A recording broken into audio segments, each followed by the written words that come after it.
Customs ಅಧಿಕಾರಿಗಳೆಂದು ನಂಬಿಸಿ 6 ಮಂದಿಯ ತಂಡವೊಂದು ಮಂಗಳೂರಿನಿಂದ ಆಭರಣ ವ್ಯಾಪಾರಿಯನ್ನ ಕಾರಿನಲ್ಲಿ ಕರೆದೊಯ್ದು ಉತ್ತರ ಕನ್ನಡ ಜಿಲ್ಲೆಯ ಕುಮಟಾ ಎಂಬಲ್ಲಿ ವ್ಯಕ್ತಿಯ ಬಳಿ ಇದ್ದಂತಹ 35 ಲಕ್ಷ ರೂಪಾಯಿ ಮೌಲ್ಯದ 350 ಗ್ರಾಂ ಚಿನ್ನದ ಗಟ್ಟಿಯನ್ನ ದರೋಡೆ ಮಾಡಿದಂತಹ ಘಟನೆ ನಡೆದಿದ್ದು ಕೇವಲ 5 ದಿನಗಳ ಒಳಗೆ ಪ್ರಕರಣದ 5 ಮಂದಿಯನ್ನ ಆರೋಪಿಗಳನ್ನ ಬಂಧಿಸುವಲ್ಲಿ ಮಂಗಳೂರು ಪೊಲೀಸರು ಯಶಸ್ವಿಯಾಗಿದ್ದಾರೆ. ದೇಶದ ವಿವಿಧ ಭಾಗಗಳಲ್ಲಿ ಚಿನ್ನಾಭರಣ ವ್ಯವಹಾರ ನಡೆಸ್ತಾ ಇರುವಂತಹ ಮಹಾರಾಷ್ಟ್ರ ಮೂಲದ ಹರಿ ಭಾನುದಾಸ ತೋರಟ್ ದರೋಡೆಗಳಾದ ವ್ಯಕ್ತಿಯಾಗಿದ್ದಾನೆ. ಇನ್ನು ಆಗಸ್ಟ್ 13ರಂದು ಬೆಳಿಗ್ಗೆ 7 ಗಂಟೆಗೆ ಕೇರಳದ ಕಾಸರಗೋಡಿನ ಕಾಂಜಿಗಾಡ್ನಿಂದ ಬಂದು ಮಂಗಳೂರು ಸೆಂಟ್ರಲ್ ರೈಲು ನಿಲ್ದಾಣ ಬಳಿಯ ಕೈರಳಿ ಹೋಟೆಲ್ ಸಮೀಪ ಹರಿ ಭಾನುದಾಸ ತೋರಟ್ ಅವರು ಆಟೋ ಕಾಯ್ತಾ ಇದ್ದಾಗ ಇನ್ನೋವಾ ಕಾರಿನಲ್ಲಿ ಬಂದ 6 ಜನ ಅಪರಿಚಿತರು ತಾವು ಕಸ್ಟಮ್ಸ್ ಅಧಿಕಾರಿಗಳು, ನಿಮ್ಮ ಬಗ್ಗೆ ಮಾಹಿತಿ ಇದೆ, ವಿಚಾರಣೆ ಮಾಡಬೇಕು ಎಂದು ಹೇಳಿ ತಮ್ಮೊಂದಿಗೆ ಬನ್ನಿ ಎಂದು ಬೆದರಿಸಿದ್ದಾರೆ. ಬಳಿಕ ತೋರಟ್ ಅವರನ್ನ ಕಾರಿನಲ್ಲಿ ಬಲವಂತವಾಗಿ ಕೂರಿಸಿಕೊಂಡು ಉಡುಪಿ ಮಾರ್ಗವಾಗಿ ತೆರಳಿದ್ದಾರೆ. ಉತ್ತರ ಕನ್ನಡ ಜಿಲ್ಲೆಯ ಕುಮಟಾ ತಲುಪಿದಾಗ ತೋರಟ್ ಅವರಿಗೆ ಬೆದರಿಕೆ ಹಾಕಿ ಅವರ ಬಳಿ ಇದ್ದ 35 ಲಕ್ಷ ರೂಪಾಯಿ ಬೆಲೆ ಬಾಳುವ 350 ಗ್ರಾಂ ತೂಕದ ಶುದ್ಧ ಬಂಗಾರದ ಗಟ್ಟಿಯನ್ನ ದರೋಡೆ ಮಾಡಿದ್ದಾರೆ. ಬಳಿಕ ಅವರನ್ನ ಕುಮಟಾ ತಾಲೂಕಿನ ಶಿರಸಿಯ ಅಂತರವಳ್ಳಿ ಎಂಬಲ್ಲಿ ಬಿಟ್ಟು ಪರಾರಿಯಾಗಿದ್ರು. ಈ ಬಗ್ಗೆ ತೋರಟ್ ಅವರು ಕುಮಟಾ ಠಾಣೆಯಲ್ಲಿ ದೂರು ನೀಡಿದ್ದು ಬಳಿಕ ಮುಂದಿನ ಕ್ರಮಕ್ಕಾಗಿ ಪ್ರಕರಣವನ್ನ ಮಂಗಳೂರಿನ ಪಾಂಡೇಶ್ವರ ಪೊಲೀಸ್ ಠಾಣೆಗೆ ವರ್ಗಾಯಿಸಲಾಗಿತ್ತು. ಪ್ರಕರಣದ ತನಿಖೆಗಾಗಿ ಮಂಗಳೂರು ಪೊಲೀಸ್ ಆಯುಕ್ತರು ಸಿಸಿಬಿ ಅಧಿಕಾರಿ ಮತ್ತು ಕೇಂದ್ರ ಉಪವಿಭಾಗದಿಂದ ತಂಡವನ್ನು ರಚಿಸಿದ್ರು. ತಾಂತ್ರಿಕ ಸಾಕ್ಷ್ಯಾಧಾರಗಳು ಮತ್ತು ಇತರ ಮಾಹಿತಿಗಳನ್ನು ಆಧರಿಸಿ ತನಿಖೆ ನಡೆಸಿದಂತ ಪೊಲೀಸರು 5 ಜನ ಆರೋಪಿಗಳನ್ನ ಆಗಸ್ಟ್ 18ರಂದು ಮಹಾರಾಷ್ಟ್ರದ ಪುಣೆ ಎಂಬಲ್ಲಿ ಪತ್ತೆ ಹಚ್ಚಿದ್ದಾರೆ. ಆರೋಪಿಗಳು ವಿಚಾರಣೆ ವೇಳೆ ತಪ್ಪೊಪ್ಪಿಕೊಂಡು ದೋಚಿದ್ದ ಚಿನ್ನವನ್ನ ಮಾರಾಟ ಮಾಡಿದ ಬಗ್ಗೆ ಮಾಹಿತಿ ನೀಡಿದ್ದಾರೆ ಎಂದು ಡಿಸಿಪಿ ಮಿಥುನ್ ಅವರು ಸುದ್ದಿಗೋಷ್ಠಿಯಲ್ಲಿ ಮಾಹಿತಿ ನೀಡಿದ್ದಾರೆ. ಇನ್ನು ಆರೋಪಿಗಳನ್ನ ನ್ಯಾಯಾಲಯಕ್ಕೆ ಹಾಜರುಪಡಿಸಿ ಪೊಲೀಸ್ ವಶಕ್ಕೆ ಪಡೆದು ವಿಚಾರಣೆ ನಡೆಸಲಾಗುವುದು ಹಾಗೂ ದರೋಡೆ ಮಾಡಿದ ಚಿನ್ನ ಮತ್ತು ಕೃತ್ಯಕ್ಕೆ ಬಳಸಿದ ವಾಹನವನ್ನ ವಶಕ್ಕೆ ಪಡೆಯಲಾಗುವುದು. ಮುಂದಿನ 2 ದಿನಗಳಲ್ಲಿ ಪ್ರಕರಣದ ಸಂಪೂರ್ಣ ಚಿತ್ರಣ ಲಭಿಸಲಿದೆ ಎಂದರು. ಡಿಸಿಪಿ ರವಿಶಂಕರ್, ಎಸಿಪಿಗಳಾದ ಪ್ರಕಾಶ್ ಸಿಂಗ್ ತೋರಟ್, ವಿಜಯಕ್ರಾಂತಿ ಅವರು ಸುದ್ದಿಗೋಷ್ಠಿಯಲ್ಲಿದ್ದರು.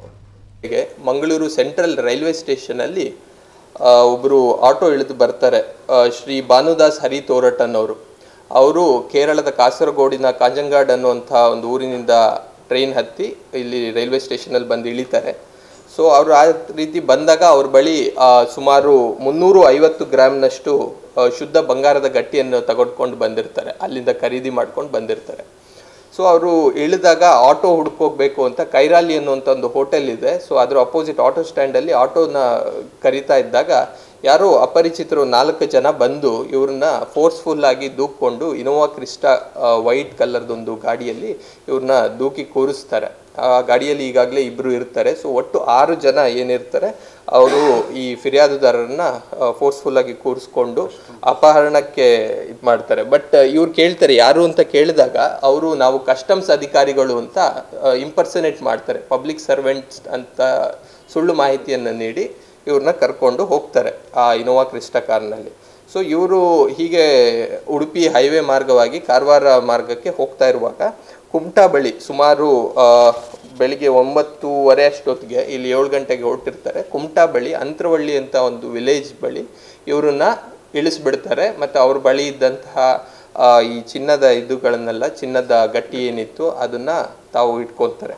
ಸೊ ಈ ನಿಟ್ಟಿನಲ್ಲಿ ಈ ಒಂದು ಠಾಣೆಯಲ್ಲಿ ಪ್ರಕರಣ ದಾಖಲಾಗುತ್ತೆ. 171/2025 ಮಂಗಳೂರು ಪೊಲೀಸ್ ಸ್ಟೇಷನ್ನಲ್ಲಿ ದಾಖಲಾಗುತ್ತೆ. ಸೊ ಇದರಲ್ಲಿ ಡಕಾಯಿಟಿ, ಕಿಡ್ನ್ಯಾಪಿಂಗ್ ಮತ್ತು ಪರ್ಸನೇಟಿಂಗ್ ಆಫ್ ಪಬ್ಲಿಕ್ ಸರ್ವೆಂಟ್, ಸೊ ಈ ಒಂದು ಕಲಂಗಳ ಅಡಿಯಲ್ಲಿ ಪ್ರಕರಣ ದಾಖಲಾಗುತ್ತೆ. ಸೊ ಈ ಪ್ರಕರಣವನ್ನು ಒಂದು 0 FIR ಕಾನ್ಸೆಪ್ಟ್ ಬಂದಿದೆ. ಸೊ ಆ ನಿಟ್ಟಿನಲ್ಲಿ ಕುಮಟಾದಲ್ಲಿ 0 FIR ಮಾಡಿ ಅದನ್ನು ನಮ್ಮಲ್ಲಿಗೆ ವರ್ಗಾವಣೆ ಮಾಡ್ತಾರೆ ಆ ಒಂದು FIRನ. ಸೊ ಅದಾದ ನಂತರ ನಮ್ಮ ಮಂಗಳೂರು ಪೊಲೀಸರು ಇದರ ಪ್ರಕರಣವನ್ನು ಪತ್ತೆ ಹಚ್ಚಕ್ಕೆ, ಆರೋಪಿಗಳನ್ನು ಪತ್ತೆ ಹಚ್ಚಕ್ಕೆ ಮುಂದಾಗ್ತಾರೆ. ಮಾನ್ಯ ಪೊಲೀಸ್ ಆಯುಕ್ತರ ಒಂದು ನಿರ್ದೇಶನದ ಮೇಲೆ ಒಂದು CCBಯ ಒಂದು ಟೀಮ್ ಮಾಡ್ತೀವಿ. ಮತ್ತು ಅದೇ ರೀತಿ ಕೇಂದ್ರ ಉಪವಿಭಾಗದಿಂದ ಒಂದು ಟೀಮ್ 2 ಜಂಟಿಯಾಗಿ ಕಾರ್ಯಾಚರಣೆಯನ್ನು ಮಾಡಿ ಕೆಲವು ಸಾಕ್ಷ್ಯಾಧಾರಗಳು, ಸ್ವಲ್ಪ CCTV ಇರ್ಬೋದು, ಇನ್ನಿತರ ತಾಂತ್ರಿಕ ಸಾಕ್ಷ್ಯಾಧಾರಗಳನ್ನು ಪಡೆದು ಒಟ್ಟು 5 ಜನ ಆರೋಪಿಗಳನ್ನು ನಿನ್ನೆ ದಿನ ಅಂದರೆ 18ನೇ ತಾರೀಕು ಮಹಾರಾಷ್ಟ್ರದ ಪುಣೆಯಲ್ಲಿ ಅವ್ರನ್ನ ಪತ್ತೆ ಹಚ್ಚಿರ್ತೀವಿ.